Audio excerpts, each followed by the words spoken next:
Okay, so this is video 3. We started this morning with this new, I call it country yard, container garden that has been softened with the pine straw mulch.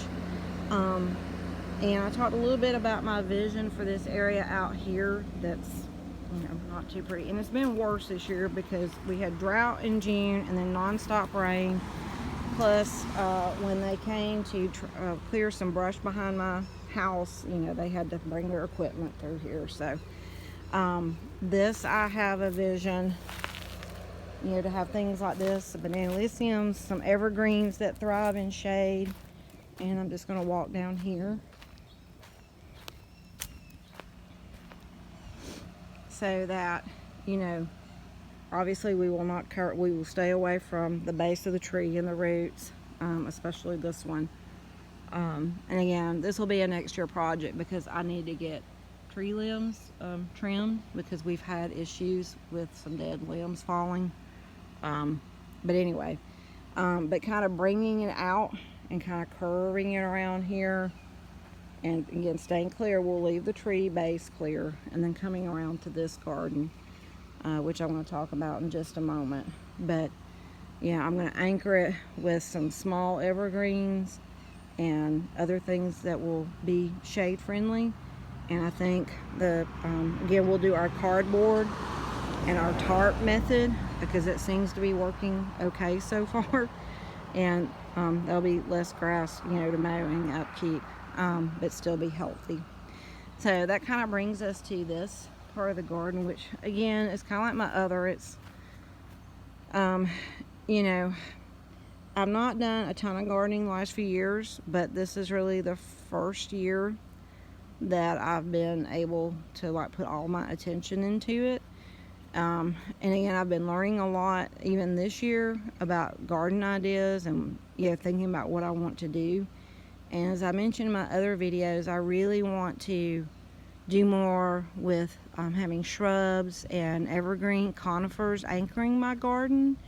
And again, a lot of my inspiration has come from S&K Greenhouse on YouTube, but there's been, other sources too that I enjoy following that have given me thoughts. But right now, I feel like this is a bit of a hodgepodge, and I'm going to reorganize this. But this will kind of keep the circular feel. But obviously, I'm going to reposition some of these, and I have a couple more things I'm going to be adding to get them established this fall. And then next spring, we're going to pretty this up like the other area. But here's what's going on now. So I've gotten some new additions. I've not even removed the tags. This is a Pugster amethyst butterfly bush. I had one of these 2 years ago along with a Pugster. It's some kind of purple. We'll see it in a minute. And we had a brutal freeze on Christmas Day 2022, and it got almost all my butterfly bushes. My 2 Miss Mollies, I had 4. 2 of them made it, and thankfully they're doing well now. But hopefully the Pugsters will make it. I'm going to mulch them better this time come fall. We've got some different David Austin roses kind of going here that I just got this spring. They were amazing in the spring.